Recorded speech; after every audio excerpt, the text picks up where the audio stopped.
आज का जो विषय है वो है बहुत सारे जैसे जो सनातन धर्म के ग्रंथ हैं या सनातन धर्म के जो फॉलोवर्स हैं, साधु हों या दूसरे गृहस्थ में साधना वगैरह करने वाले हों, तो वो अनाशक्ति को बहुत ज़्यादा महत्व देते हैं। ऐसा बोलते हैं कि जैसे अनाशक्ति के बिना न कोई साधना है, न कोई जीवन है, न कोई, माने इसको इतना बड़ा आदर्श बना के रखते हैं। तो आज की चर्चा इसी के ऊपर है कि वास्तव में ये है क्या, और क्या इसके रहते जीवन संभव है? क्या जीवन की कोई भी एक्टिविटी अनासक्ति के भाव में पॉसिबल भी हो सकती है क्या, संभव हो सकती है क्या? क्योंकि वो लोग कहते हैं कि अनासक्त होकर जियो।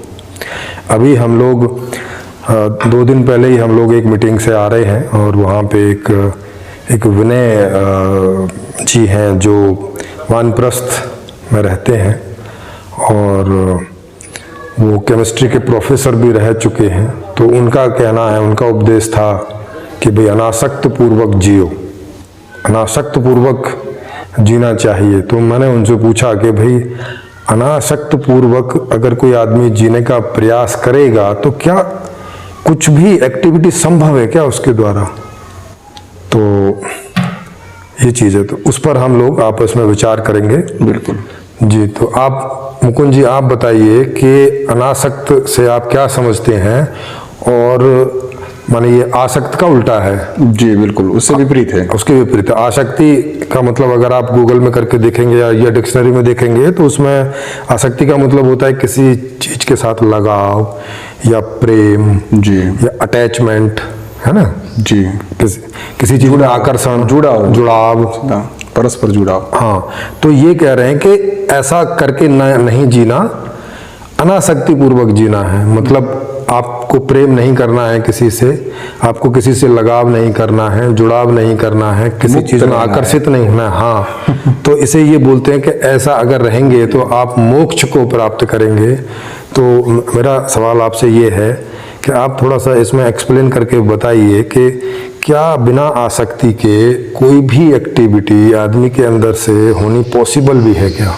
जी, जहाँ तक मैंने ये प्रकृति का अध्ययन किया है तो जो मानव सभ्यता है और जो प्रकृति, मतलब चाहे वो पशु पंछी हो या पेड़ हो, ये पूरी प्रकृति बहुत सारी विविधताओं से बनी हुई है। और ये जितनी भी विविधताएं हैं वो सभी परस्पर एक दूसरे से कहीं ना कहीं किसी यूनिट में जुड़ी हुई है। हम स्वतंत्र, मतलब चाहे इस प्रकार की कभी घोषणा नहीं कर सकते कि हम स्वतंत्र, मतलब किसी चीज से हमारा संपर्क नहीं है और हम एकदम मुक्त है, ऐसी घोषणा पशु पंछी से लेके और मनुष्य आदि में कभी पॉसिबल ही नहीं हो सके। हर एक जो चीज है वो एक दूसरे के साथ में निर्भर है और जुड़ाव से ही गुण, धर्म और ये सब डेवलप होता है, इसके बगैर शक्य नहीं है। तो मानव सभ्यता के अंदर भी हम देखें तो हम एक व्यक्ति होने के बावजूद भी, जैसे ये कपड़े है या कहो हमारा भोजन है या हमारे ये जो पहनावा है, सब कुछ, और इवन चाहे वो कंपनी हो या संस्था हो या एक समाज हो या एक परिवार हो, आपसी जुड़ाव से ही वो पूरा निर्मित होता है। तो ये जो जुड़ाव है, ये जुड़ाव ही को ही एक तरह से आसक्ति, मतलब कि वो उसके प्रति आकर्षित है, क्योंकि जुड़ाव बिना कोई आकर्षण के संभव नहीं है। तो पहले तो वो बात अपने अंदर उठती है कि भाई जैसे मान लो एक छोटा बच्चा भी है तो वो माँ की तरफ आसक्त रहता है, क्योंकि माँ जैसे वो अभी स्वनिर्भर नहीं है तो माँ के ऊपर ही आश्रित है, उसके दूध से ही उसका डेवलपमेंट होता है। और इस प्रकार से जैसे हम मानो तो हम भोजन से युक्त है, हमारे अंदर जो इंद्रियां है, जैसे स्वाद इंद्रिय है, हमें अच्छा सुनने की इच्छा होती है, हमें अच्छी बातें करनी, सूंघना कोई, तो ये जितना भी है, चाहे वो स्पर्श हो या गंध हो, ये सारे की सारी चीजें जो बाहर से हमें टच में आती है, वो सारी बिना हमारे आकर्षण के हम उसको कैसे बार बार उपयोग करेंगे? मतलब मानो जैसे हमारे अंदर वो आसक्ति वाला पिक्चर ही नहीं है, वो प्रोग्राम ही नहीं है, तो वो स्टोर क्यों करेगा किसी मेमोरी को? सही बात है। हाँ, और वो स्टोर करने के बाद में वो रिस्पॉन्स क्यों करेगा, और रिस्पॉन्स करने के बाद में फिर से डिमांड क्यों करेगा? मतलब ये पूरा जो मैंने जो समझा है, मतलब इंटरकनेक्ट है, प्रोसेस है। बिल्कुल। हाँ, और इसको स्वतंत्र रूप में हम नहीं रख सकते कि भाई मतलब अनासक्ति और आसक्ति का मामला इतना गड़बड़ा गया है कि बड़े बड़े धार्मिक लोग मतलब आज अगर आप ये मानो कि इंडिया के अंदर 400-500 या 1000 लोगों में अगर एक व्यक्ति को भी गिनो तो कम से कम 25 लाख से ऊपर की आबादी के ऐसे महापुरुष से लेके और ऐसे लोग हैं कि जो ये घोषणा करते हैं कि वो अनासक्त है, लेकिन फिर भी वो गाड़ियों में घूमते हैं, उनके अपने बंगले हैं, एसी है ना, बहुत सारी सुख सुविधाओं के बीच में रहने के बावजूद ये घोषणा करते हैं कि हम अनासक्त हैं। और फिर जिस संसार की वो बात करते हैं कि भाई संसार माया में है, आसक्त है, तो जो गरीब है, लाचार है, मतलब आज अगर इंडिया की बात करें तो 20 करोड़ से ज्यादा लोग हैं जिनकी मंथली आय जो है वो 5000 से कम है। सरदार जी, तो ये स्थिति में जब हमारा देश है, तो ये स्थिति में जो वो 20 करोड़ या 25 करोड़ लोग हैं उनके लिए वो ऐसी घोषणा करते हैं कि वो आ सकते हैं। मतलब ये मतलब ये कैसी बात हो गई, देख लो, किसी विडंबना है कि कैसे हास्यास्पद एक पूरा, हाँ मतलब, और समाज को इतने बड़े लेवल पे ये गुमराह करने की बात है, क्योंकि मतलब वो सारे लोग आसक्त है और ये गाड़ी में बैठने के बाद अनासक्त है, मतलब ये कैसे पॉसिबल है। तो ये जो चीज है, ये उसका जो मीनिंग या उसके पीछे का जो दर्शन इन्होंने लगा रखा है या जिस तरह से वो उसको पेश करने का ढंग होता है, तो शायद वो चमत्कारिक ढंग या कोई इस प्रकार का हिप्नोटिज्म वाला रहता है, तो ज्यादातर लोग ये चीज को स्वीकार कर चुके हैं समाज में कि भाई वो घोषणा कर रहा है और वो इतने सारे लोग उसको मतलब वंदन कर रहे हैं, उसके पाँव छू रहे हैं और वो बोल रहा है कि मैं तो अनासक्त हूँ, तो दूसरे लोग मान भी रहे कि भी अनासक्त हूँ। लेकिन प्रैक्टिकली अगर देखा जाए तो ये चीज पॉसिबल ही नहीं है कि कोई व्यक्ति अपने अंदर इच्छा ना रखता हो और कुछ उसके आसपास कलेक्ट हो जाए। जैसे मान लो हम एक गुरु को या कोई ऐसा व्यक्ति जो दावा करता है कि मैं अनासक्त हूँ, मुक्त हूँ, ऐसे व्यक्ति को अगर हम पकड़े और देखें तो उसके आसपास वो बहुत सारी चीजों से मदद ले रहा है, बहुत सारी सेवाएं ले रहा है, भेंट ले रहा है, गाड़ियों में घूम रहा है, तो ऐसी स्थिति पे बैठा हुआ व्यक्ति बिना कोई आसक्ति से कैसे कलेक्ट हो गया? मतलब उसको नहीं चाहिए था और समाज ने जबरदस्ती डाल दिया, मतलब ऐसी बात तो हो ही नहीं सकती कभी। तो अगर ये तो ऊपर वो दिखाता है उस हिसाब से हम सोचते हैं, बाकी अगर गहराई में जाएंगे तो पता चलेगा कि भाई वो ये सब कुछ चाहता ही है और ये चाहना ही आ सकती है, और क्या है, अदरवाइज तो मना कर देता ना जी। मैं इतना इसमें जो वो समझाऊं, मतलब एक व्यक्तिगत रूप में और राष्ट्रीय लेवल पे ये सब जी समाज में देख रहा हूँ। जी सरदार पटेल जी, जैसा कि उन्होंने विनय जी ने कहा, और वो अपने नाम के पहले तत्वदर्शी लगाते हैं, है ना, टाइटल लगाते हैं नाम के पहले तत्वदर्शी, और कई संस्थाओं को खोले हुए हैं, कई आश्रम वो चला रहे हैं। तो उनका ये स्टेटमेंट है। आपको क्या लगता है कि जो ये अनासक्ति वाली बात है, क्या पॉसिबल भी है अनासक्ति पूर्वक जीना, क्या संभव भी है? आपकी दृष्टि में क्या है? एक तो जो अभी मुकुल भाई पटेल जी ने इस पर बोला तो उससे मैं सहमत हूँ। दूसरी चीज़ ये कि अनासक्त होना क्या संभव है?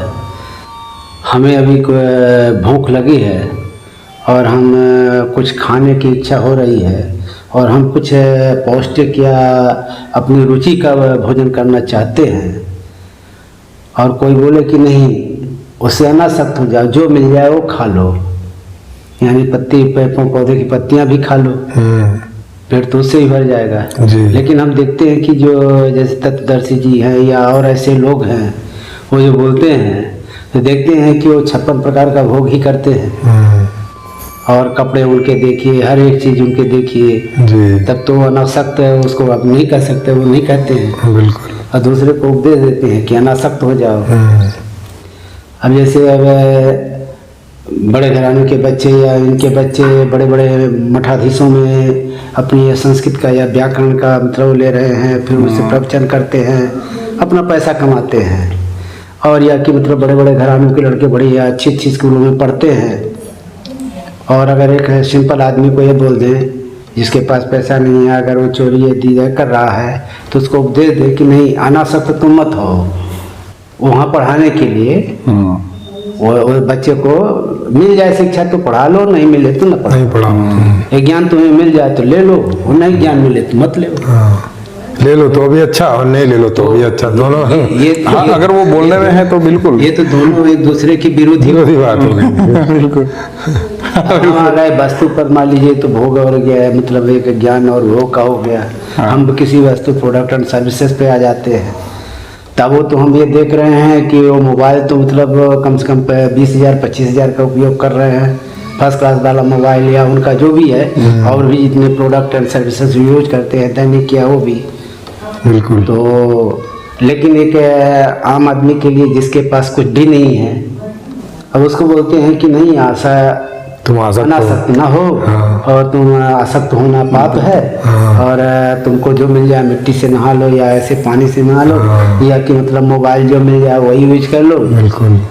तो ये तो मतलब एक दो ध्रुव विरोधी हो गया। तो यहाँ हम देखते हैं कि मतलब उनका विषय पे भी, वस्तु पर भी और किसी भी भोग पर भी मतलब जो खुद कर रहे हैं और दूसरे को बोल रहे हैं कि ऐसा मत करो, अनासक्त मत हो। तो मतलब अनासक्त हो जाओ। हाँ, अनासक्त हो जाओ। तो अनासक्त जीवन तो एक मृत समान है। अनासक्त जीवन मृत, हमको अब खाने की इच्छा ही है, हमारे पास ऊर्जा नहीं, खाना है, अब बोल रहे पेड़ पौधे की पत्तियां खा लो, तो हम कितने दिन जीवित रहेंगे? इससे अच्छा तो है कि जीवन ही छोड़ दो।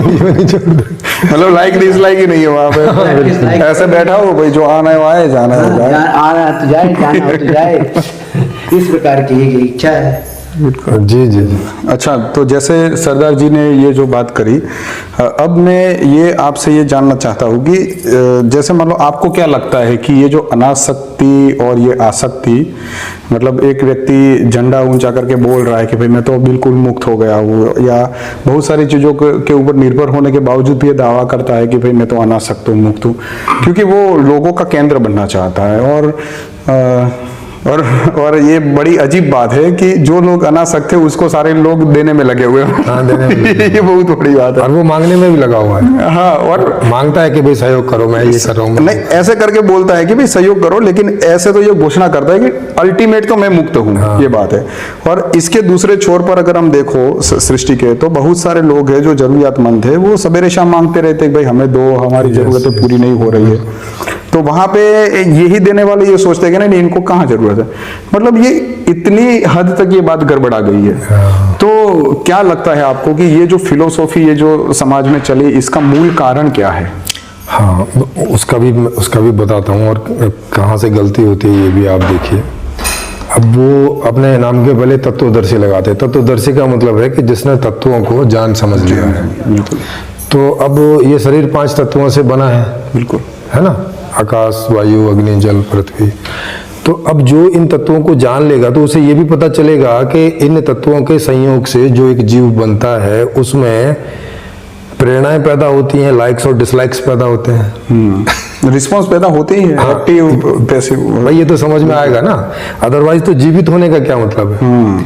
अगर कोई मेरे साथ एक प्रक्रिया कर रहा है और वही प्रक्रिया एक किसी पत्थर के साथ कर रहा है, तो अगर मेरा और उसका रिस्पांस सेम होगा, माने रिस्पांस होगा ही नहीं, तो मेरे जीवित होने का कोई मतलब बचेगा? प्रमाण ही नहीं है, मतलब हाँ, प्रमाणित ही नहीं होगा, है ना। आपने जैसे एक लकड़ी को काट दिया तो वो कोई वहाँ कोई दुख नहीं हो रहा है, वहाँ कोई वो रो नहीं रही है, वहाँ कोई आपसे वो रोकने के लिए प्रार्थना नहीं कर रही कि भाई रुक जाओ, मुझे कष्ट मत करो, है ऐसा वहाँ कोई प्रतिक्रिया नहीं हो रही है। लेकिन यहाँ मेरे द्वारा तो होगी ये सब, क्योंकि उससे मुझे दुख होता है। तो ये मेरा अंतर होगा। क्यों ऐसा होता है? क्योंकि मैं जीना चाहता हूँ। जीना क्यों चाहता हूँ? मेरी जीने में आसक्ति क्यों है? मेरी जीने की चाहत क्यों है? क्योंकि मैं सुखी होना चाहता हूँ, है ना। जब मैं सुखी होना चाहता हूँ तो ये मेरी आसक्ति हो गई। बिल्कुल। तो जिन जिन चीजों से मुझे सुख मिलेगा, या जो भी विषय या साधन मेरे सुख के होंगे, उनसे भी मेरी आसक्ति होगी। बिल्कुल, क्योंकि तभी तो मेरी ये मूल इच्छा पूरी होगी। और जो ऐसी चीजें हैं जिनसे मुझे सुख नहीं मिलता, उनके प्रति तो मैं ऐसे ही अनासक्त रहूंगा, उनसे तो मुझे क्या लेना देना है। हाँ, वो 2 डिपार्टमेंट हमारे अंदर होते ही है, हमारे अंदर होते ही है। हाँ, मतलब ये चीजें मुझे अच्छी लगती है, मेरे लाइक्स है, यस, और ये अच्छी नहीं लगती तो इसमें मेरे डिसलाइक्स। हाँ, तो इस तरह की चीजें हमारे अंदर स्वाभाविक रूप से होती ही हैं। कि जैसे आप देखें कि आम के सीजन में मेरा आम में ज्यादा आकर्षण है, तो मैं आम जो है वो कई किलो खा जाता हूँ। और उस समय में केले में मेरा उतना आकर्षण होता नहीं, है ना। बिल्कुल। तो मैं केला जो है, जब तक आम का सीजन रहता है मैं केला नहीं खाता, क्योंकि एक लिमिटेड ही चीज खाई जा सकती है। तो अब अगर अनासक्ति की बात आएगी तो यहाँ तो ये हो जाएगा कि भाई मतलब कुछ भी खा लो। तो भाई फिर मैं जी क्यों रहा हूं? कुछ भी खा लो का मतलब है कि मेरा सुखी होने का अब उद्देश्य नहीं रहा। क्योंकि इन चीजों से तो सुख और दुख ही होता है ना। कोई मतलब तो इसका मतलब है मेरा जीवन का उद्देश्य सुखी होना नहीं रहा, तो फिर मैं जी किस लिए रहा हूं?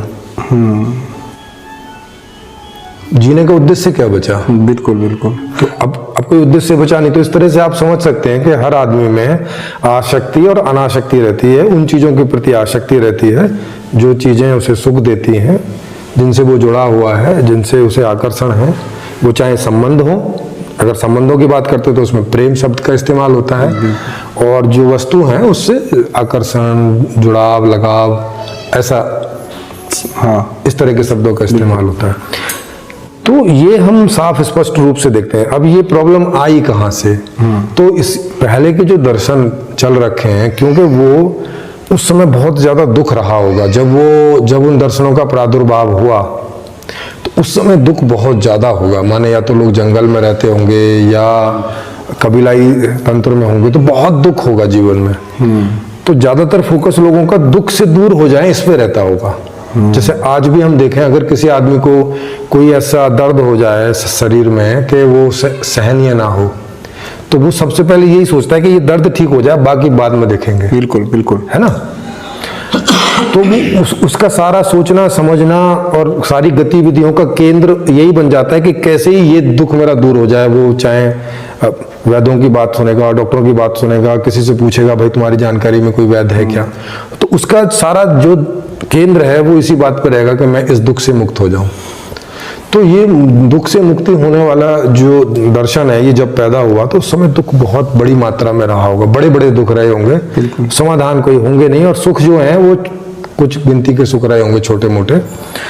तो अब ऐसे में दर्शन तो स्टार्ट होते हैं सारे के सारे, जो हम सब दर्शन देख रहे हैं हम जोड़ते हैं दुख से मुक्ति की। मतलब जैसे आप बोले दुख है, तो दुख तो हमने जब हमारा जन्म हुआ तब हमने देखा था कि मतलब खाने के लिए अनाज की बड़ी दिक्कत पड़ती थी। यस, और सीजन आते आते पता चली कि धान खड़ी है और उसकी मुरैली काट के उसको मेज करके खाना पड़ रहा है। बिल्कुल। और अकाल में तो हम लोगों ने चारा भूसा खा के जिंदा रहे। हाँ, बिल्कुल। तो दुख तो यहाँ तक था, मतलब हम लोगों के 1950-60 तक था। यस, इस प्रकार का दुख। हाँ बिल्कुल। तो जहाँ आप बात कर रहे हैं तो वहाँ तो कितना दुख कितना दुख रहा होगा। बिल्कुल। इसमें मैं भी एक एग्जाम्पल दूं। मैं ये जींद में आश्रम है हरियाणा में, तो वो आर्य समाज का आश्रम है, तो वहाँ पे वो संस्कृत वगैरह, संस्कृत का व्याकरण वगैरह सिखाते हैं। तो मैं वहाँ गया जब मैं साधु था, तो वहाँ मैंने देखा कि आश्रम में चूंकि ब्रह्मचर्य पर बहुत जोर था, तो लौकी इत्यादि की सब्जी ज्यादा बनती थी, और वो भी बड़ी बेरस टाइप की, ज्यादा नमक नहीं, मिर्च नहीं, ऐसा कुछ, और हलवा वगैरह नहीं बनता था।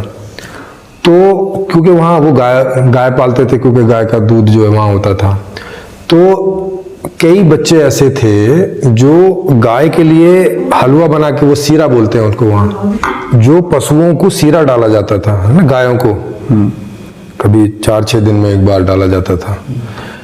तो मैं एक छात्र को, मैंने उस सीरे को गाय के साथ खाते हुए देखा।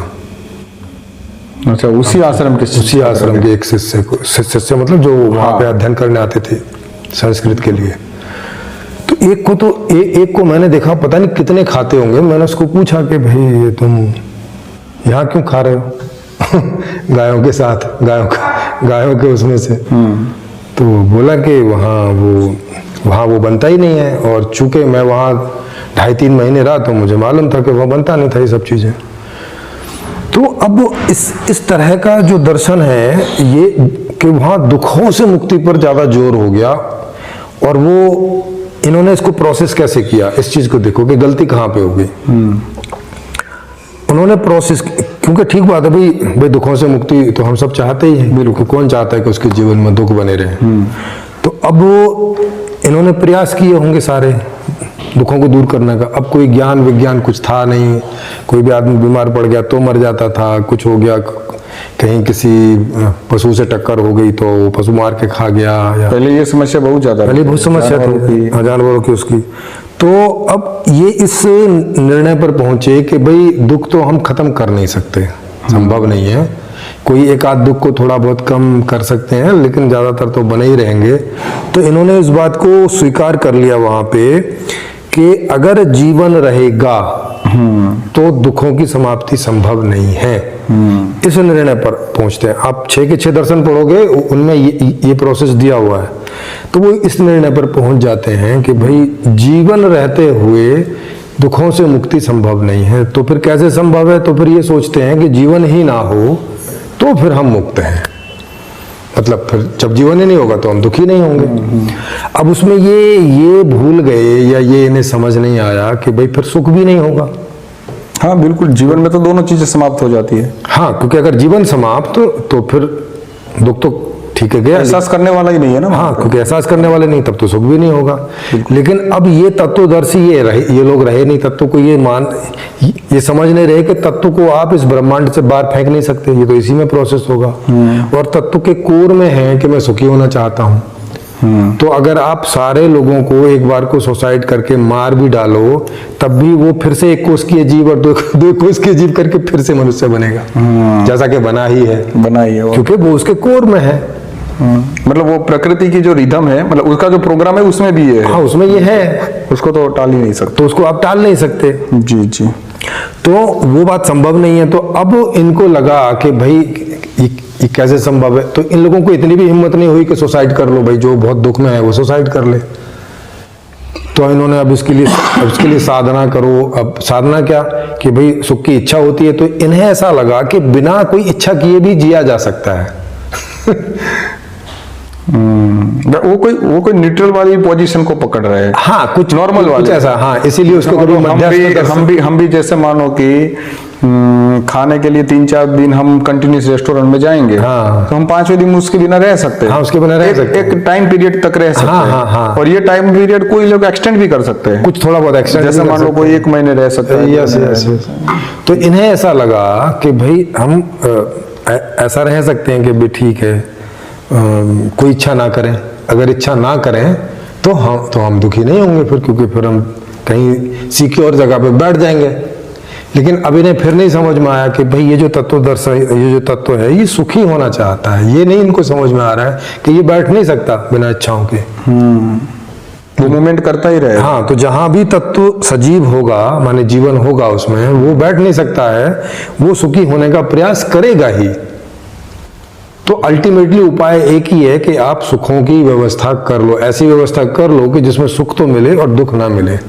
ये व्यवस्था अल्टीमेटली करनी ही पड़ेगी। इसमें ये भी है कि क्योंकि ये बड़े समाज के एक बड़े वर्ग ने इसको एक्सेप्ट किया, तो मैं ये देख पा रहा हूँ कि एक कोई ऐसा संजोग बन गया होगा, क्योंकि जिनको इच्छा हो रही है उन्होंने तो पूरी करने की कोशिश की जी। तो पूरी करने की कोशिश में जो झंझट आई, तो क्योंकि व्यक्ति को दुख पड़ता है कोई, तो वो उसको दूसरों को शेयर करता है। जी। तो वो दोनों को देखता है। जैसे एक है कि जिसने कंट्रोल कर दिया, उसको मार दिया इच्छा को, अरे वो ऐसे ही खा पी रहा है, बस पत्ते खा के जिंदा है, तो उसको पता चला ये तो स्टेडी लग रहा है, चलता है यार, इसको ज्यादा कोई दुख है नहीं, ये स्टेडी लग रहा है। और ये है कि पूरे दिन ये करने गया था और आज ये इतना नुकसान करके आया, ये हो गया, वो हो गया। तो ये चीजों से सामान्य व्यक्ति के पास इतना ज्यादा दिमाग नहीं होता, इतनी समझ होती नहीं है। और ये भी बात है कि उतनी समझ भी नहीं होती और उसकी जरूरतें भी उस लेवल तक की नहीं होती। तो ये हो सकता है कि शायद उसने ये बात को रेगुलेट कर दिया हो। यस। तो ये जो गड़बड़ी हुई वो इस तरह से हुई कि वो लोग तत्व को ढंग से देख नहीं पाए, बस वो बोलते रहे कि वो आत्मज्ञानी है या वो तत्वदर्शी। ये एक ही बात है, चाहे आप तत्वदर्शी बोलो, तत्वदर्शी का मतलब यही होता है, क्योंकि मूल में तत्व ही होते हैं। उसका दर्शन जिसको ठीक से है, हाँ, जिसने उसको पूरा जान लिया, समझ लिया। और ये आत्मदर्शन बोलो, क्योंकि आत्मा भी तत्व ही है, तो ये अलग अलग नाम से कहने वाली बात है। तो अब ये वो और उनको ये समझना इतना आसान भी नहीं था, क्योंकि भाई उस समय ना तो कोई स्कूल थे, ना कोई इतना एजुकेशन था, ना कोई डेवलप साइंस था, तो आदमी कोई बहुत विकसित नहीं था बौद्धिक रूप से, तो उनसे ये गलती होना स्वाभाविक भी थी। अब इसमें बहुत ज्यादा अपडेशन हुआ नहीं, वो भी खास तौर से पूरब के दर्शन में, माने जो इंडियन दर्शन है उसमें नहीं, वो पुराना ही चला आ रहा है, उसमें कोई बहुत खास अपडेट हुआ नहीं। वेस्टर्न में थोड़ा बहुत अपडेट हुआ, वो सुख को एक्सेप्ट करते हैं, वो इस तरह की चीजों को एक्सेप्ट करते हैं, इसीलिए उन्होंने इस बात को ध्यान में रख के थोड़ी बहुत व्यवस्थाओं में चेंज भी किए, है ना। इसीलिए वहां पे स्थितियां पहले से ज्यादा ठीक हो गई। एजुकेशन को वो समझ गए कि भाई एजुकेशन बहुत बड़ी चीज है, तो आप देख रहे हो कि आज वो पूरी दुनिया का जो है मार्गदर्शन कर रहे हैं, ज्ञान में भी और भोगों में भी, टेक्नोलॉजी में भी, हाँ। हर चीज़ में। तो ये जो दर्शनों की प्रॉब्लम थी, या जो हमारे यहाँ दार्शनिक रहे, ये उनकी समस्या थी कि वो इन चीज़ों को सही ढंग से देख नहीं पाए, ना सही ढंग से प्रोसेस कर पाए जो भी उन्होंने डाटा लिया ऑब्जर्व करके, और ये गलती हो गई। और वो गलती आज के जो फॉलोवर्स हैं, ये जैसे ये विनय जी हैं, अभी लिखते तो तत्वदर्शी हैं मगर एक तरह के ये फॉलोवर हैं, क्योंकि तत्वदर्शी जो लोग होते हैं वो हर चीज़ की गहराई में जाने को हमेशा उत्सुक होते हैं, बल्कि वो ढूंढते हैं कि अगर कोई ऐसा आदमी मिले जो इस प्रकृति का, इस चेतना का अध्ययन करता हो, तो उनको बहुत अच्छा लगता है और वो उसके साथ में और इसके इन चीज़ों के बारे में जानना समझना चाहते हैं, क्योंकि चीज़ें तो उनकी भी सॉल्व नहीं हो गई हैं पूरी अभी, ये तो उनको भी समझ में आता है। तो इसका मतलब है कि कुछ बचा हुआ है, तो वो लोग, उनको प्रसन्नता होती है, वो उस चीज़ों की उसमें जाते हैं। लेकिन ये लोग डिस्कशन में नहीं जाते, जैसा आप लोगों ने देखा होगा कि डिस्कशन से भागते हैं। इवन अगर कोई हार्ड सा क्वेश्चन पूछ तो अपनी इंसल्ट तक समझने लग जाते हैं कि तू और मुझसे और ये सवाल पूछ सकता है, तू है हार्ड वगैरह। हार्ड जो है मतलब कोई ऐसा क्वेश्चन पूछ लो जिसका उनके पास आंसर नहीं है प्रॉपर। जैसा कि मैंने बताया, आसक्ति और अनासक्ति हमारे अंदर में, हमारी जो लाइक और डिसलाइक है उससे रहता है। तो इसमें हम जिस चीज में हमारा आकर्षण है उसमें हम अनासक्त नहीं हो सकते। अगर हम उसमें अनासक्त होंगे तो उसका भी जीवन हमारा ऐसे ही हो जाएगा जैसा जिन चीजों में हमारी अनासक्ति है उसके साथ है। जिन चीजों में हमारा आकर्षण नहीं है उन चीजों को तो हम नहीं भोगना चाहते ना, उनके साथ तो हम नहीं जुड़ना चाहते, तो फिर इसके साथ भी नहीं जुड़ना चाहेंगे। तो इसका मतलब है कि फिर हम किसी चीज के साथ नहीं जुड़ना चाहेंगे। इसका मतलब है कि हमारे अंदर फिर कोई भी बात के लिए इच्छा पैदा नहीं होगी, वो चाहे अच्छा कार्य हो, बुरा कार्य हो, जिसे ये परोपकार का कार्य बोलते हैं, वो परोपकार का कार्य हो, उसकी भी इच्छा नहीं उठेगी, क्योंकि वो भी तभी उठेगी जब हमारी दूसरे को सुखी करने में आसक्ति है। माने दूसरे का सुख हमारा सुख है, दूसरे का दुख हमारा दुख है, तो दूसरे का दुख दूर हम तभी करना चाहेंगे, दूसरे का सुख जब भी हम बढ़ाना चाहेंगे जब हमारी उसके साथ संबंध में कोई आसक्ति होगी, नहीं तो क्यों करेंगे ऐसा घुमा फिरे। अच्छा, ये एक और चीज है, इन लोगों ने जो कर्म का सिद्धांत रखा हुआ है उस कर्म के सिद्धांत से भी ये समस्या खड़ी होती है, क्योंकि अब जो आदमी बुरी अवस्था में है तो ये ऐसे सोच के रह जाते हैं उससे दूर कि ये अपने पिछले जन्मों के कर्मों का फल भोग रहा है ना। बिल्कुल, मतलब वो प्रयत्न करने के लिए इस चीज से ही रोक रहा है। हाँ, इस चीज से ये रोक रहा है कि आप इसका सुख दुख, आप इसका दुख दूर कर सकते हो, और दूसरों को मदद करने से भी रोक सकता है, भी रोक रहा है। नहीं, ये तो इनकी स्थिति है। हाँ, ये इनके कर्म, तो इनके अपने कर्म है। तो ऐसे बहुत सारे विरोधाभासी थ्योरीज हैं सनातन धर्म में जो आपको वो सब करने से रोकती हैं जो सही चीज है। तो आप कुछ पूछ रहे थे उस बारे में कि भाई। हाँ, नहीं, मैं इसके पहले तो थोड़ा मैं ये बता दूं कि जैसे मैं इसको थोड़ा जो अपने जीवन में मैंने जो दृष्टि से मैंने जो समझा है, क्योंकि मैं एक कृषि के साथ में बिलोंग करता हूं और सरदार पटेल जी भी कृषि से जुड़े हुए हैं, तो कहीं ना कहीं जो है हमने मानव समाज ने, मानव सभ्यता ने जो पोषण होता है, जैसे कोई भी चीज को डेवलप हो रही है तो उसका एक पोषण का एक प्रोसेस रहती है ना।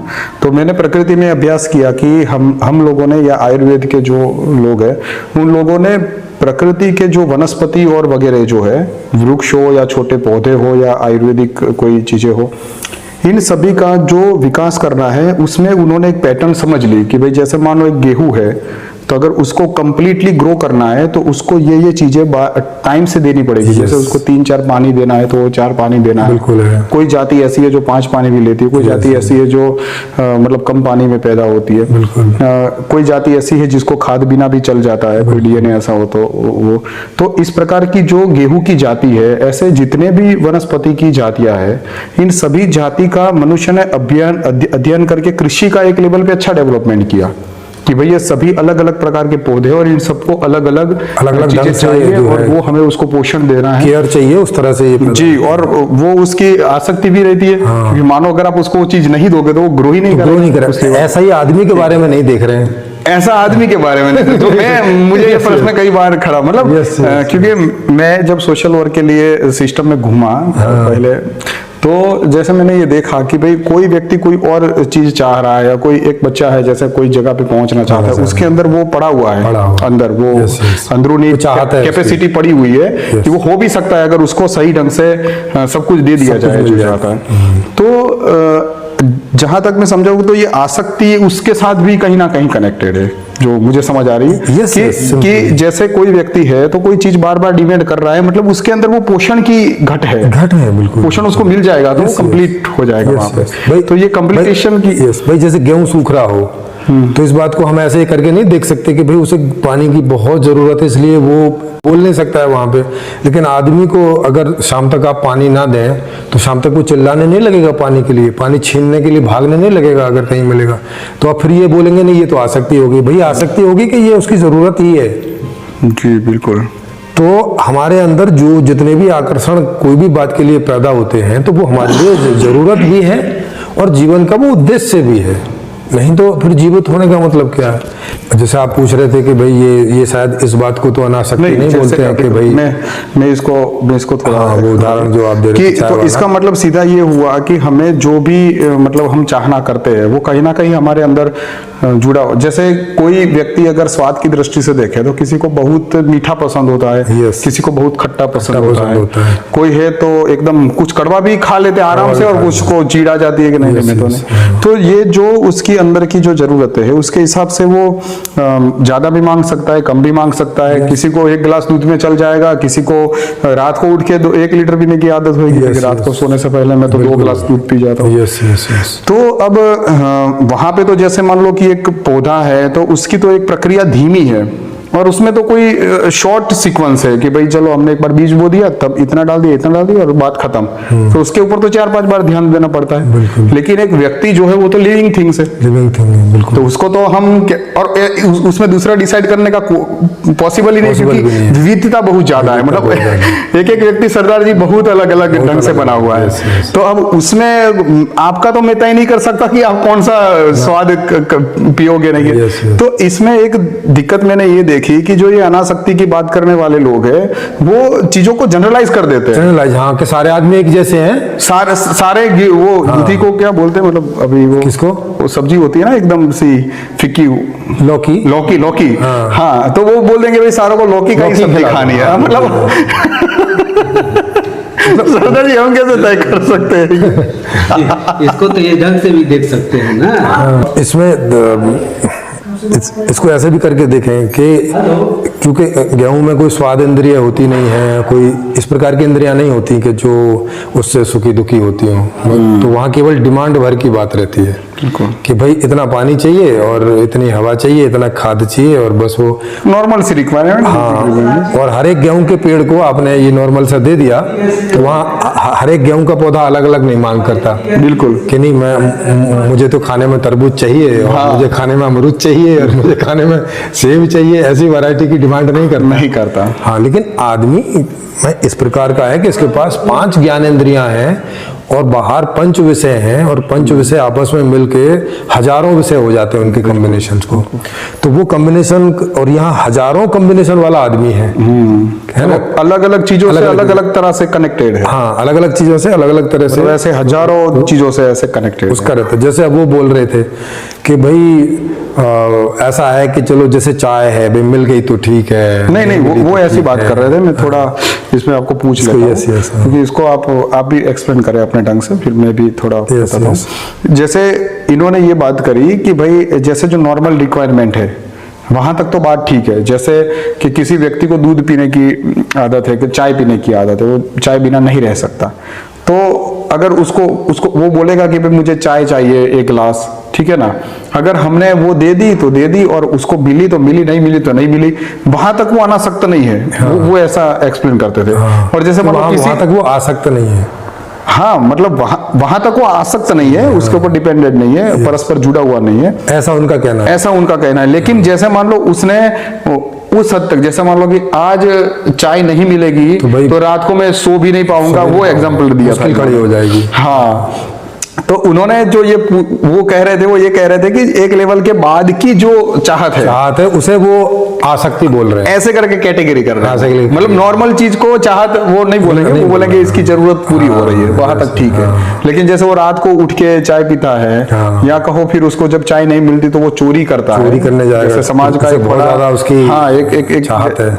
और स्वाभाविक रूप से अगर हम ये सोसाइटी में देखें तो एक बहुत बड़ा वर्ग है जिसकी सारी बेसिक नीड भी पूरी नहीं हो रही है, तो उसके लिए इसको कभी ये जरूरत पड़ती है तो वो उसके लिए चोरी भी करता है। या कहो हमने ऐसा भी देखा होगा कि कुछ रेस्टोरेंट्स के आगे जो डिब्बे रहते हैं उसमें अंदर से खाना निकाल के गरीब बच्चे या कोई भी लोग खाते रहते फिर मांगते रहते हैं। भाई आप कई बार तो ऐसे भी फिलोसॉफी ये लोग लगा देते हैं, मतलब नॉर्मल लाइफ में कुछ लोग कि भाई ये तो मांगते हैं, इनको नहीं देना चाहिए, इससे आदत पड़ेगी इनको, ये और वो काम नहीं करेंगे ऐसे। जो जबकि एक पूरा वर्ग ऐसा भी घूम रहा है कि जो बेरोजगार है, जिसको काम चाहिए लेकिन नहीं मिल रहा है। तो ये मैनेजमेंट की दिक्कत है, उसके स्वभाव की दिक्कत है। अब ये भी बात क्लियर नहीं है इसमें। ये तो सीधा मैनेजमेंट की दिक्कत है ना, नहीं तो अडानी अंबानी के पास कोई कमी है क्या? तो फिर भी वो आलसी क्यों नहीं हो जाते? हाँ, और यहाँ पे एक बड़ा वर्ग है जो उनको दे भी सकता है, तो वो दे के उनको बेरोजगारी क्यों खत्म नहीं कर देते? यस वही बात है। तो ये जो आप उसकी बात कर रहे थे कि एक लेवल के बाद में कैटेगरी उन्होंने कर दी है। हाँ, तो इसका मतलब है कि वो ढंग से भाषा भी नहीं पढ़ रहे हैं। हाँ, जबकि भाषा में आसक्ति का मतलब होता है कि भाई आकर्षण कोई चीज की तरफ, कि आपके सामने 10 प्रकार के विषय हैं, तो आप सभी में तो बराबरी से आसक्त होते नहीं है, माने बराबरी से आकर्षण होता नहीं। आप कोई शादी के पंडाल में गए खाना खाने, तो वहां तो 20 प्रकार के भोग पदार्थ होते हैं, और आप देखते हैं सारों को, सारों में तो बराबर आपकी आसक्ति नहीं होती ना, माने बराबर आपके अंदर इच्छा नहीं होती है। कोई चीज खाने की ज्यादा इच्छा होती है, कोई चीज खाने की कम इच्छा होती है, कोई चीज खाने की बहुत कम इच्छा होती है। तो उसमें जिसमें बहुत कम इच्छा है वो चीज मिल भी जाए या नहीं मिले तो बहुत फर्क नहीं पड़ता। ना पढ़ना चाहिए। हाँ, पड़ता भी नहीं है, खुद ही नहीं पड़ता है। हाँ। कोई ऐसी चीज जिसमें हमारी बहुत कम रुचि है, कम आकर्षण है या कम आसक्ति है, अगर आसक्ति के शब्द में बोले, तो वो मिल जाए तो भी ठीक रहती है, नहीं मिल जाए तो ऐसा कोई बहुत फर्क पड़ता नहीं। लेकिन भाई जिस चीज में हमारी ज्यादा आसक्ति है वो चीज नहीं मिलेगी, तब तो जिंदगी ऐसे लगेगी ना कि बेकार है। नहीं, बिल्कुल। और वो चेंजिंग भी है, जिसके प्रति हमें आज अनासक्ति है, कल को आसक्ति हो सकती है। हाँ, तो अगर जैसे मान लो अगर वो आपके अंदर वो चीज ही नहीं है डिसाइड करने वाली या डिसलाइक को सेपरेट करने वाली, तब तो फिर वो अनासक्ति वाली चीज को तो कभी लगाव होना ही नहीं चाहिए, लेकिन वो बाद में हो भी जाता है। हाँ, तो फिर आप पहले जो डेफिनेशन लगा रहे थे वो कैसे लगा रहे थे? तो गलत हो जाएगी फिर। तो इसीलिए हर एक आदमी की कोई ना कोई जोरदार लाइक्स होती है, इनकी भी होंगी। जैसे इनका कहना है कि ये जो है गुरुकुल खोलना चाहते हैं या गौशाला खोलना चाहते हैं, है ना? तो गुरुकुल और गौशाला तो किसी बात के लिए खोलना चाहते होंगे ना। इतना प्रयास किस बात के लिए कर रहे हैं जी? इतना प्रयास हो, इससे जो परिणाम आता होगा उसी बात के लिए कर रहे हैं ना जी। तो उस परिणाम में इनकी आसक्ति नहीं है क्या, जिसके लिए इन्होंने इतने दूर दूर से लोग बुलाए, मीटिंग कर रहे हैं, और उनसे जो है भाई इसके लिए फंड आएगा, ये आएगा, कौन इसकी देखभाल, इतना सारा मैनेजमेंट कर रहे हो, तो क्या ये उनकी आसक्ति नहीं हुई? तो जब मैंने उनसे पूछा कि फिर आप ये बिना आसक्ति के कैसे कर रहे हैं, तो फिर वो कहने लगे नहीं, दूसरे के लिए जो करते हैं उसको आसक्ति नहीं बोलते। आप बताओ, मतलब जगह जगह पे जो है परिभाषा बदल रहे हैं। वो तो अपना ही सुख है ना। हाँ भाई, उसमें सुख तो आपको मिलेगा ना। जैसे मान लो मैं अपने किसी दोस्त के लिए मकान बनवा दूं, हाँ, तो वो तो मैं जुड़ाव है, मतलब एक कनेक्शन है, वही ना। अगर मैं बोल दूं कि सभी लोगों को मैं समान दृष्टि से देखता हूं, तो उसके लिए मैं क्यों बनवा रहा हूँ? हाँ, क्या के लिए बनवा रहे हो भाई? बिल्कुल। तो इसका मतलब है कि वो ढंग से भाषा भी नहीं समझ रहे हैं, ढंग से भाषा के शब्दों का अर्थ भी नहीं समझ रहे हैं, उसको अपने मनमाने ढंग से कहीं भी कुछ भी लगा रहे हैं, अपने हिसाब से टच कर रहे हैं। जबकि सिंपल सी बात है, जैसे प्यास लगती है, प्यास में होता है ना कि थोड़ी प्यास, ज्यादा प्यास, है ना? प्यास के भी बहुत सारे वो हैं। तो अब अगर मान लिया आपको एक घूंट, माने अभी जस्ट प्यास लगी ही है, तो अभी पानी मिले नहीं मिले कोई बहुत फर्क थोड़ी पड़ता है, नहीं पड़ता ना। बिल्कुल। लेकिन यही प्यास बढ़ते बढ़ते 4 घंटे बाद हो गई, तब क्या होगा? तब तो अगर नहीं मिला तो डिहाइड्रेशन होके गिर पड़ोगे, चोरी करके भी लेगा वो पानी पिएगा। तब तो चोरी भी करना पड़ेगा, तब तो कुछ भी करना पड़ेगा। तो अब इसको आप आसक्ति बोलोगे? नहीं, आसक्ति शुरू से ही है, मगर उस चीज की ज्यादा जरूरत ही नहीं है, तो ठीक है, देखा मिली तो मिली, नहीं मिली तो भी ठीक है। तो ये जो ये उदाहरण देते हैं ऐसे चाय का और इस तरह का, तो वो उदाहरण गलत है। अगर वही अनासक्ति वाली बात करने वाले लोगों को अगर आप 2-4 शब्द अलग बोल दो तो वो एकदम से गुस्सा हो जाते हैं, क्योंकि उनके कान भी वो चीजों को नहीं सुनना चाहते, मतलब इंसल्ट फील करने लगते हैं। तो अगर उनके कान वो आसक्त नहीं होते तो अच्छी चीजें सुनने के लिए, तो फिर उनको गुस्सा क्यों आता? इसका मतलब है कि उनको सम्मान में बहुत आसक्ति है। बिल्कुल, कि अगर सामने वाले ने जरा सा सम्मान नहीं किया या कुछ ऐसा कर दिया कि आपकी कोई इज्जत कम हो गई कोई वजह से, जैसे कोई ऐसा सवाल ही पूछ दिया, जैसे मैं बोल रहा था कि हार्ड कोई सवाल पूछ दिया ऐसा, जो हार्ड तो नहीं है पर उनके लिए हार्ड है क्योंकि उनके पास जवाब नहीं है, तो वो इंसल्ट फील कर जाते हैं, बेइज्जती फील हो गई। इसी पर आप प्रश्न कर रहे थे। जी बिल्कुल। जैसे मान लीजिए ये लोग तो ठीक है, दर्शन तो मध्यस्थ दर्शन कब के हैं, हाँ। उस समय बहुत कम ज्ञान रहा, हाँ, हाँ। जितना जैसा ज्ञान रहा उस समय के जो व्यक्ति दार्शनिक रहे उस समय के सबसे बुद्धिजीवी कहलाए गए। जी जी। लेकिन अब ये लोग तो आज के हैं और आज ज्ञान का बंडल इतने उस ज्ञान के बंडल में मतलब पैदा हुए हैं जी। और स्वाभाविक है जिस ज्ञान के बंडल में आदमी पैदा होता है तो उतने ही कम से अब समय में वो अपनी समझ भी रख लेता है। बिल्कुल। जैसे हमारे समय में 15 से 20 साल में, अब आज 5 से 10 साल में वही समझ एक बालक रख लेता है। और ये भी नहीं कि उसके सामने सब कुछ है, तो एक कहना है। हम तो एक मतलब गांव में जो मजदूर है उसके भी लड़के को देखा हूँ कि हमारी जो समझ 15 से 20 साल में थी वो 5 से 10 साल में उसकी समझ हमसे कहीं ज़्यादा है। और उसको तो नहीं मिला कि टीवी वगैरह या दुनियादारी। बिल्कुल। तो ये लोग दूसरी चीज़ जो हमारी जो धारणा होगी, तो धारणा की एक पसंद होगी और पसंद की जब होगी तो हम प्रसन्न भी होंगे। हमारे अगर पसंद की कोई चीज़ बोल रहा है तो हम उससे बहुत खुश होंगे, प्रसन्न होंगे। दूसरी चीज़ जैसे आपने यही बोला कि मतलब अपने सम्मान में मतलब इनकी जो धारणा है कि मतलब हमारे प्रति हमारे सम्मान में कुछ बोले हैं तो उनकी जो पसंद होगी तभी तो। अगर उनकी पसंद के खिलाफ जाएगा तो बमा पूछोगे। बिल्कुल। तो पसंद सम्मान में हो रहा है तो ये अपने बुद्धि के अवलोकन क्यों नहीं करते हैं कि जैसे गेहूं का पौधा है वो भी पदार्थ ही है जी। और वो जैसा जब जैसा चाहता है उसके आधार पे हम उसकी देख रेख करते हैं और उसकी जड़, उसकी पत्तियां, उसके तने, वो मिट्टी में क्या क्या नहीं वो बता रहा है और क्या क्या चाहिए उसे, तो ऐसे हिस्ट पुष्ट उसके अनाज होंगे और हम भी खाएंगे तो हम भी हिस्ट पुष्ट होंगे। तो इसी प्रकार एक जो डीएनए आता है वो भी संयोजक तत्व है और ये तो मालूम है तत्वदर्शी है कि गुण में ही तत्वों में ही गुण है। बिल्कुल। तो गुण जो है और वही गुण वो जो डीएनए जो जीवन में आया है वही गुण धारण करेगा। यस। तो उस गुण की पसंद या पसंद है न पसंद तो कुछ होगी। बिल्कुल होगी, जैसे उनकी भी है। किसी भी बमक जाते हैं, किसी में बहुत खुश हो जाते हैं। तो ये तो फ्लक्चुएशन नहीं होना चाहिए। अपनी तरह ही हर व्यक्ति को ये अपने आधार पे क्यों नहीं सोचते? बिल्कुल सही बात है। तो इसका मतलब है कि तत्वदर्शी नहीं है ना। जैसे मानो कि उनको जैसे मानो कि अगर हम सामान्य व्यक्ति को देखें तो उसको किसी ने बुरा भला कह दिया तो वो बुरा बोला तो बोला, लेकिन वही चीज इनको सेटल नहीं होती है। इनको सेटल नहीं होती है, ये बमक जाते हैं, गुस्से में आ जाते हैं। तो जैसे उसी जगह पे उसका उल्टा हम कर दे कि जैसे इनको लगता है कि भाई चाय मिली तो मिली, ना मिली ना मिली, लेकिन कोई चाय बिना रह नहीं पाता। रह नहीं पाता। सिचुएशन तो दोनों सेम ही है ना, सेम हो गई है बिल्कुल। भाई आपको इज्जत मिले ना मिले क्या फर्क पड़ता है, लेकिन फर्क तो पड़ रहा है। मतलब आपकी परिभाषा में भी आप आसक्ति ही वाले सिद्ध हो रहे हैं, जबकि आप डिक्लेयर कर रहे हैं कि आप अनासक्त हैं। दूसरा कि इन्होंने बताया था कि भाई ये जो संसार है वो ईश्वर ने परीक्षा के लिए बनाया है। हाँ। ठीक है ना। तो अब जैसे मान लो कि अगर कोई व्यक्ति सुख के लिए भोगता है, सुख का उसका टारगेट रहता है कि मैंने सुखी होना है, मौज करनी है, अलग अलग ऑप्शन के साथ में मैंने अपनी जिंदगी में ये बिल्कुल समृद्धि से जीना है, तो उसको तो चलो मान लो थोड़ा सा दुख पड़ गया, तब की बात तो ठीक है कि भाई उसकी कैपेसिटी नहीं है, वो तो सिर्फ सुख का टारगेट लेके चल रहा है। जी। तब तो मानो उसको दिक्कत होएगी।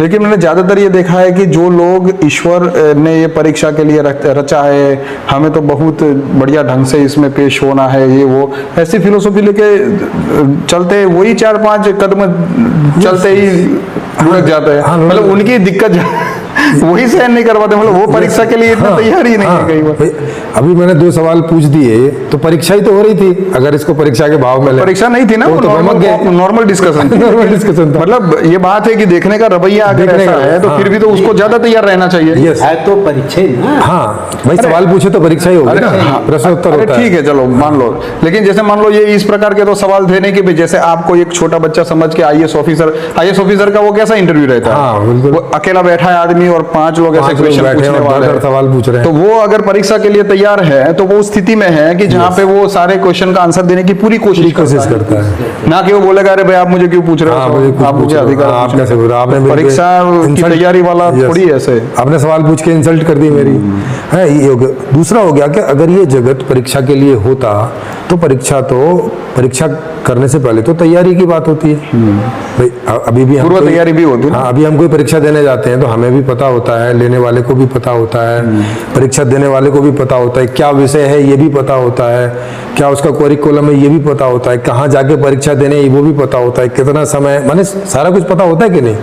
तब जा भैया यहाँ किसको पता है, ना तो परीक्षा लेने वाला सामने है, ना परीक्षा देने वाले को पता है कि भैया काहे बात की परीक्षा देनी है उसको, ना सबको एजुकेशन मिल रही है, ना सबको समझ मिल रही है, ना सबको। तो भाई परीक्षा लेने वाला यहाँ पे लग नहीं रहा कि इस तरह का। तो इन्होंने कहाँ से ऑब्जर्व कर लिया कि भाई ये जीवन परीक्षा देने के लिए है, कहाँ से ऑब्जर्व कर लिया? मुझे ऐसा लगता है कि यहाँ पे कुछ उसका आसक्ति से भी कुछ जुड़ाव है। जैसे मान लो कि आज बहुत बड़ा एक ऐसा वर्ग है, चाहे वो बिजनेसमैन हो या कुछ राजनीतिक लोग हो या धार्मिक लोग हो, वो सारे ये क्योंकि मैं इसको ढोंग ही कहूँगा, घमंड और ढोंग ही कहूँगा बिल्कुल, क्योंकि वो इस स्थिति में विकृत हो चुके हैं कहीं ना कहीं कि वो इतने इस प्रकार का अपने आप को ओढ़ के, चद्दर ओढ़ के ईश्वर की, और अपने आप को पेश करते हैं कि जैसे ये तो मैं सब नहीं चाहता था तो ईश्वर दे रहा है। हाँ। भाई ईश्वर पागल थोड़ी ना है भाई। हाँ, वहां पे बेचारे गरीब और दुखी लाचार लोग जो चिल्ला चिल्ला के बोल रहे हैं कि हमको भोजन दे दो, पर यहाँ पे बाबा बोल रहे हैं कि नहीं हमें नहीं चाहिए, ईश्वर इसको देने में लगा हुआ है।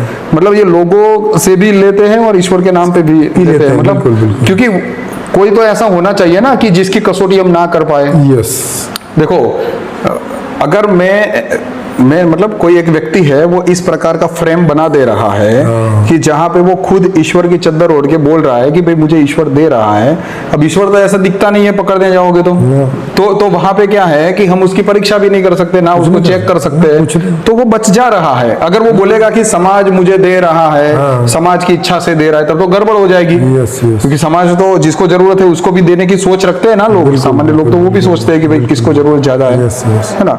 तो समाज का नाम ले नहीं सकता, व्यक्ति का नाम ले नहीं सकता, किसी जाति समूह या राजनीतिक पार्टी का नाम ले सकता, तो इन्होंने ईश्वर का नाम ले लेके ईश्वर को ही वो कर दिया है पूरा। हाँ, पूरा का पूरा करप्ट कर दिया है उस तरह से। अब आप देखिए कि छोटे छोटे बच्चों की कितनी दयनीय हालत है। अब बच्चों की तो कैसे ईश्वर हो, बच्चों की परीक्षा ले रहे हो जो जिन्हें खाने को नहीं मिल रहा है, उनकी माँ मर गई है, उनका पिता मर गया है, कुछ है नहीं, अनाथ हो गए। ये कौन से टाइप की परीक्षा है भाई? तुम परीक्षक हो कि तुम राक्षस हो? परीक्षा तो इनको देनी चाहिए जो ऊपर बैठे हुए हैं। और फिर तुम्हें मालूम नहीं है क्या? तुमने ही पूरी दुनिया पैदा की, तुम्हें मालूम नहीं है कौन कैसा है? तुम्हें परीक्षा लेने की क्या जरूरत है? हाँ, उनको जरूरत, ईश्वर को कहाँ जरूरत है? ये तो खुद ही बना करे सब कुछ। तो ईश्वर हमें दे रहा है, ईश्वर हमारे ऊपर आशीर्वाद दे रहा है, हमें दया कर रहा है, तुम क्या जरूरत है तुम्हें दया की? तो इनका सो कॉल्ड ईश्वर इसीलिए बहुत सारे क्वेश्चंस में आ जाता है जिनके ये जवाब नहीं दे पाते। इसके बावजूद भी इनका देखिए कि देख रहे हैं कि 85% से ऊपर माता पिता पुत्र के बीच संबंध नहीं है, झूठ परोसा जा रहा है जी। अब तो हम यहाँ तक देख रहे हैं कि संवेदना तो मान लीजिए शारीरिक स्तर पे आ गई है, लेकिन कुछ ऐसे केसेस भी देख रहे हैं कि शारीरिक संबंधों की भी संवेदना खत्म हो रही है। हाँ। वो कर देते हैं, उनका पैसा लेके छीन के भाग देंगे। यस, इसके बावजूद भी अनुभव नहीं करते हैं और ये बोलते हैं कि नहीं मतलब तुम ईश्वर की पूजा करो तो तुम अपने विचार बदलो, तो तुम्हारे संबंध है, संबंध प्रेम करो, ये करो। तो जब प्रेम हम कैसे करेंगे भाई? प्रेम तो तभी हम करेंगे जब सामने से हमारी पसंद का कोई हमको महत्व रखता हो। भाई हमारी जो पसंद है वो सामने वाला अगर महत्व रख रहा है हमारी पसंद को, तो हम उससे संबंध बनाएंगे बिल्कुल। लेकिन अगर हमारी पसंद को बिल्कुल ही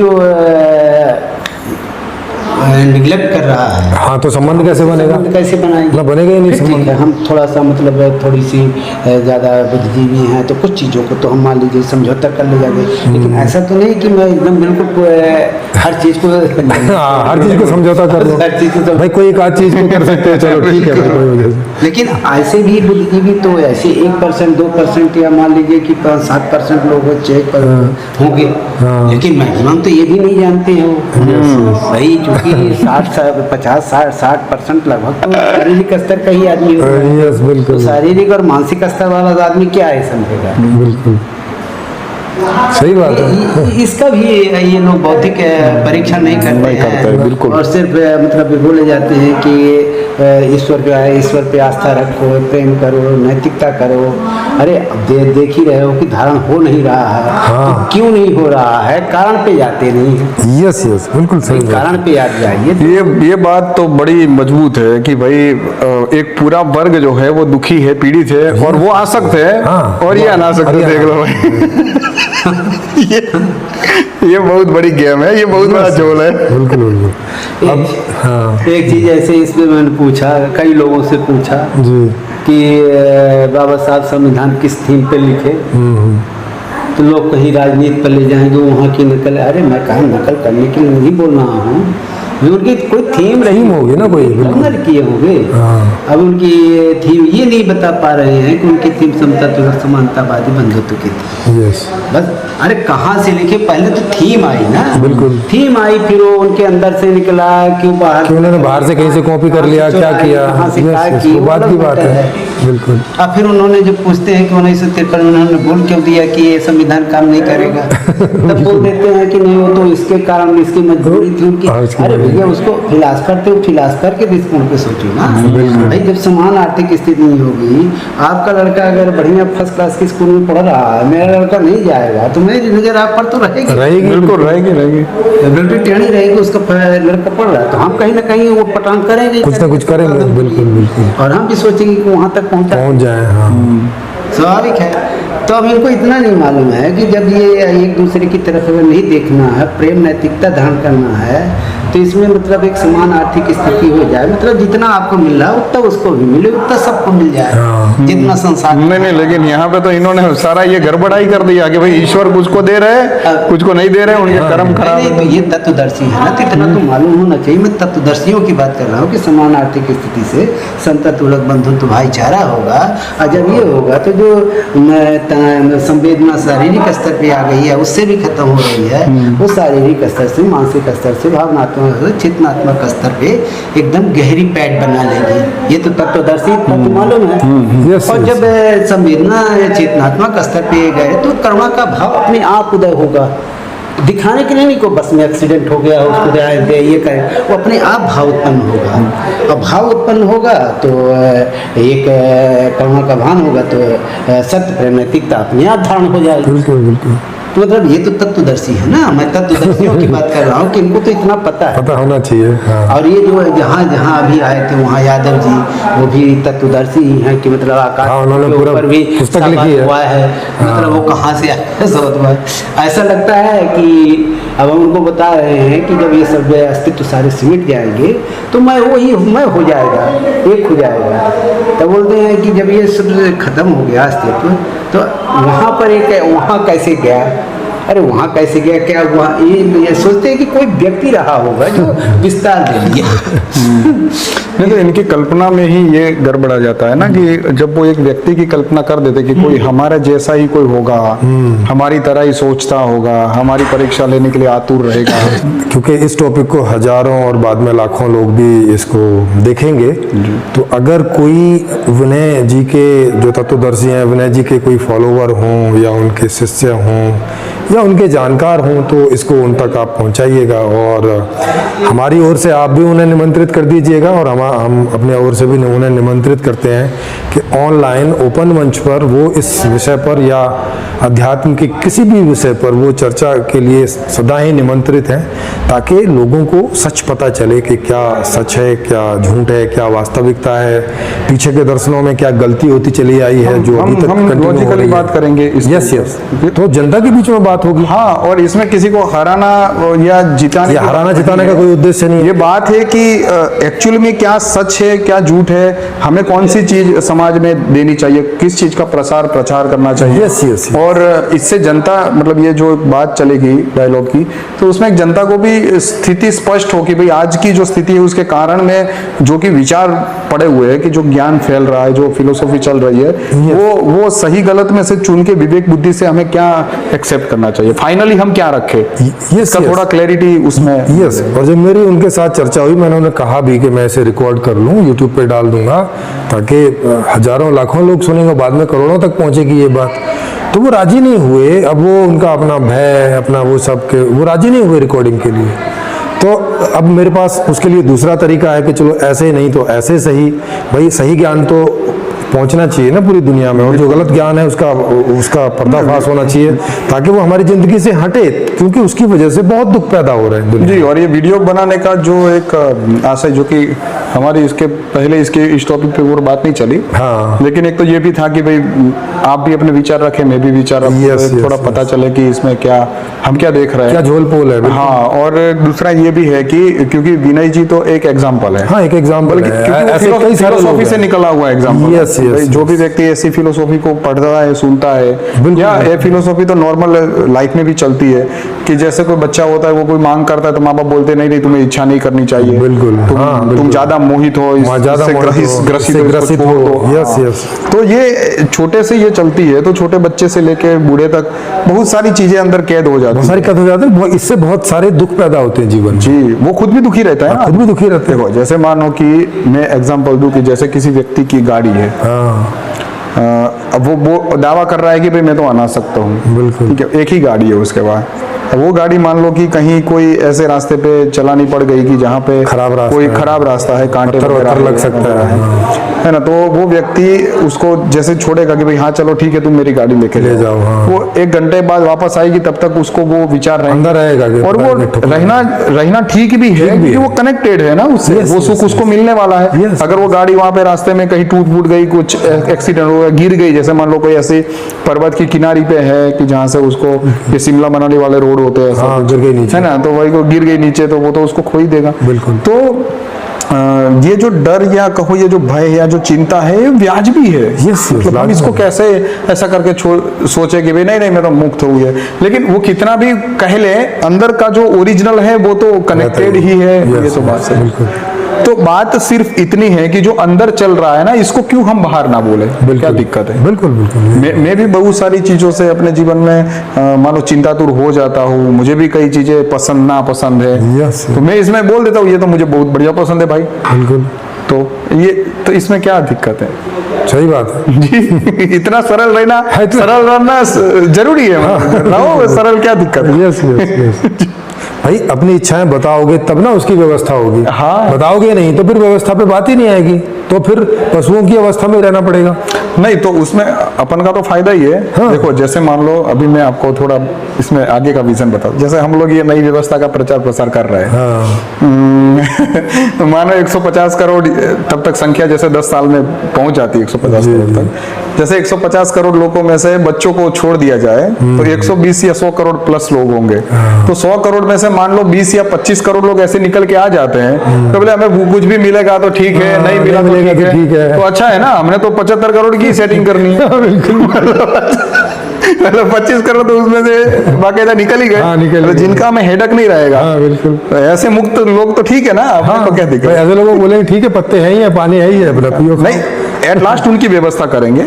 नहीं वो तो बोल रहे हैं ना कि नहीं चाहिए। हाँ, नहीं करोगे तो कोई बात नहीं, मिलेगा तो मिलेगा तो। हाँ भाई, जब कोई फर्क ही नहीं पड़ रहा है तो मिला दे के भी क्या फायदा है? नहीं, लेकिन समाज बड़ा दयालु है, समाज इतना दयालु है प्रेम जी। नहीं, लेकिन समाज बोलेगा ना कि भाई अगर चाहिए तो बताओ ना, तभी तो व्यवस्था करेंगे, अगर नहीं चाहिए तो काहे को करेंगे? नहीं, जैसे मानो नॉर्मल बात है कि समाज व्यवस्था करके तो रख ही देगा, यहाँ ना होगा आए ना। इतना दयालु है, क्योंकि डिमांड तो उन्हें ही करनी पड़ेगी ना, डिमांड नहीं करेंगे तो वहां तक पहुंचेगा तो है नहीं, सप्लाई कैसे पहुंचेगी? कोई रोज उनके घर थोड़ी जाएगा कि तत्वदर्शी जी आज भिंडी वाला खाना खा लो, आप तो ना सकते हो, आपको तो जरूरत नहीं है, पर आप खा लीजिए, ऐसे तो कहीं करने पहुंचेगा नहीं तो ये बात इसमें फायदेमंद रहेगी। जैसे मान लो कि आज हमने बहुत सारी वानगियां बना दिया, कुछ भी चीज बना दिया। एग्रीकल्चर में भी जैसे मान लो बहुत सारी प्रोडक्ट की डिमांड रहेगी, बहुत सारी, तो हम जैसे मान लो प्रोसेस करके कुछ प्रोडक्ट बना दिया तो उसमें जो बचा कुचा है वो सेटल हो जाएगा। मतलब हमें चिंता नहीं रहेगी अगर ऐसे लोग रहेंगे तो। भाई कोई चीज कम जो बचा होगा वो सेटिंग हो जाएगा, मतलब कि ठीक है इनको दे दो। कोई चीज कम हुआ करेगी तो ऐसे लोगों से पूछ लेंगे भाई अनासक्ति वाले कौन लोग हैं, उनकी एक लिस्ट बनी होगी, तो कोई चीज अगर कभी कम पड़ेगी तो भाई इनको नहीं देनी है, इनको छोड़ दो, बाकियों को दे दो। और जो बची रहेगी मतलब ये तो वो फिर समाज के 75 करोड़ ने यूज कर लिया, बची बिल्कुल ठीक है।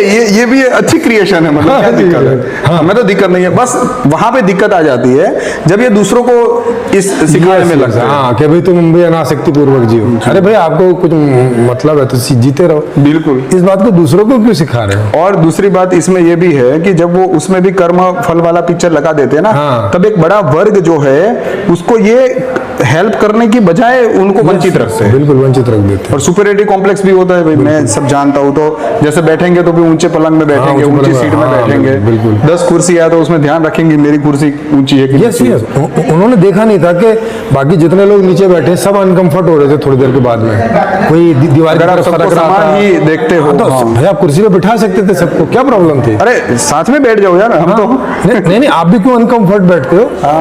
उनको भी कुर्सी पे बिठाओ ना। हाँ, भाई ठीक है, कंफर्ट होके सबको बातचीत भी- करोगे, कंफर्ट होके सुनोगे तो ज्यादा अच्छे से सुनोगे ना। आपका ध्यान नहीं रहेगा कि कमर दुख रही है कि घुटना दुख रहा है, क्या मतलब। अब जैसे कुर्सी पे 2-3-4 घंटे आदमी आराम से बैठ सकता है, जी। लेकिन नीचे आधे घंटे में मुश्किल होने लगती है। जी जी। क्योंकि तो अगर आप किसी को मेहमान ना समझ रहे हो, या किसी को आप ऐसा ना समझ रहे हो कि कोई ऊंचा है नीचा है, या कोई अज्ञानी है ज्ञानी है, देखो अनासक्त व्यक्ति को तो ये झंझट रहेगी नहीं ना कि ये ज्ञानी है कि अज्ञानी है। यस उसके लिए तो ऐसे भी सब बराबर हो गए। रिस्पॉन्स अलग अलग क्यों करना, उसको तो कोई जरूरत ही नहीं है ना रिस्पॉन्स अलग अलग। तो इसीलिए पता चलता है ना कि डबल स्टैंडर्ड है, और डबल नहीं बल्कि ट्रिपल और फोर्थ पता नहीं कितने सारे स्टैंडर्ड लगा रखे हैं, और विरोधाभासों से उनका पूरा वक्तव्य जो 2-2.5 घंटे का था भरा हुआ था। तो ये सारी बात है। तो आप सभी का बहुत बहुत धन्यवाद इस चर्चा को सुनने का, और किन्हीं ऐसे व्यक्ति तक ये चर्चा पहुंचे जो उन्हें जानते हों तो कृपया आप उन्हें ये शेयर कीजिएगा, हम लोगों की ऐसी इच्छा है। जी धन्यवाद बहुत बहुत। आपका भी बहुत बहुत धन्यवाद इस चर्चा में जुड़ने के लिए। अरे आपका भी बहुत बहुत धन्यवाद, आप भी जुड़ गए मजा आ गया, चलो ठीक है।